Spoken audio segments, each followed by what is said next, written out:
Hi friends, welcome to my channel blissful blends vlogs. ఈరోజు మీకోసం నేను పన్నీర్ బటర్ మసాలా ఎలా ప్రిపేర్ చేసుకోవాలో చూపిస్తాను. చెప్తుంటేనే నోరు ఊరిపోతుంది కదా, ఎవరికి ఇష్టం ఉండదండి పన్నీర్ అంటే. సో లేట్ చేయకుండా ఎలా ప్రిపేర్ చేయాలో చూద్దాం. నేను చెప్పిన విధంగా కనుక ట్రై చేస్తే చాలా అంటే చాలా టేస్టీగా ఉంటుంది. దాబా కాదు, రెస్టారెంట్ కాదు, ఏది పనికిరాదు.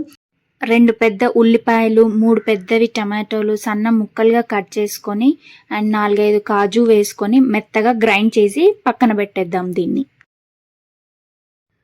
ఈరోజు నేను 350 గ్రామ్స్ ఆఫ్ పన్నీర్ని తీసుకొని చిన్న క్యూబ్స్ లాగా కట్ చేసి పెట్టుకుంటున్నాను, స్లైసెస్.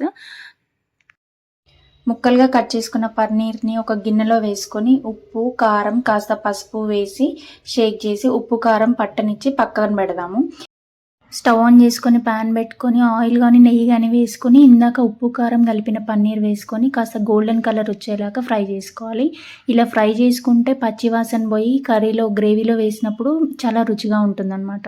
ఫ్రై అయిన పన్నీర్ ముక్కల్ని గిన్నెలోకి తీసుకొని అదే ప్యాన్లో మరి కాస్త బటర్ వేసుకొని బటర్ కరిగిన తర్వాత మసాలాలు అంటే సాజీరా, ఇలాచీ, లవంగాలు, ఆకు, చెక్క వేసి కాస్త ఫ్రై అయిన తర్వాత ఇందాక మనం పేస్ట్ చేసుకున్న టమాటో పేస్ట్ కూడా వేసుకొని కొంచెం ఫ్రై చేసుకోవాలి, పచ్చివాసన పోతుంది. అప్పుడు కాస్త పసుపు అండ్ అల్లం వెల్లుల్లి పేస్ట్ వేసుకొని కొంచెం ఫ్రై చేసుకోవాలి. ఈ అల్లం వెల్లుల్లి పేస్ట్ అండ్ పసుపు కూడా పచ్చివాసన పోయిన తర్వాత మీ రుచికి సరిపడా కారం, ఉప్పు, నేనైతే 1.5 స్పూన్ కారం అండ్ 1 స్పూన్ ఉప్పు వేసుకుంటున్నాను.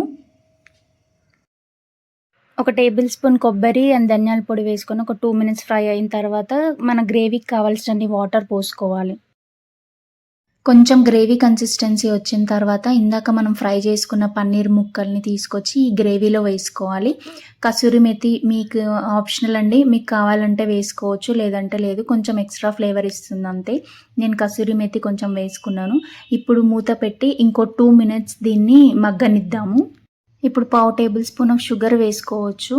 ఇది ఆప్షనల్ అండి, నేనైతే వేయట్లేదు. మీకు కావాలి అనుకుంటే వేసుకోండి. ఇవి పర్ఫెక్ట్ కన్సిస్టెన్సీలో వచ్చిందా లేదా తెలుసుకోవడానికి ఒక చిన్న ట్రిక్ అండి. ఆయిల్ బయటికి తేలితే మన గ్రేవీ కన్సిస్టెన్సీ బాగా వచ్చినట్టు. చూడండి, మనకు పైన గ్రేవీ మీద ఆయిల్ కనిపిస్తుంది. ఇప్పుడు మనం కొత్తిమీర, కరివేపాకు వేసి ఒక 1 మినిట్ ఉంచేసి స్టవ్ ఆఫ్ చేస్తే మన రుచికరమైన పన్నీర్ మసాలా రెడీ అండి.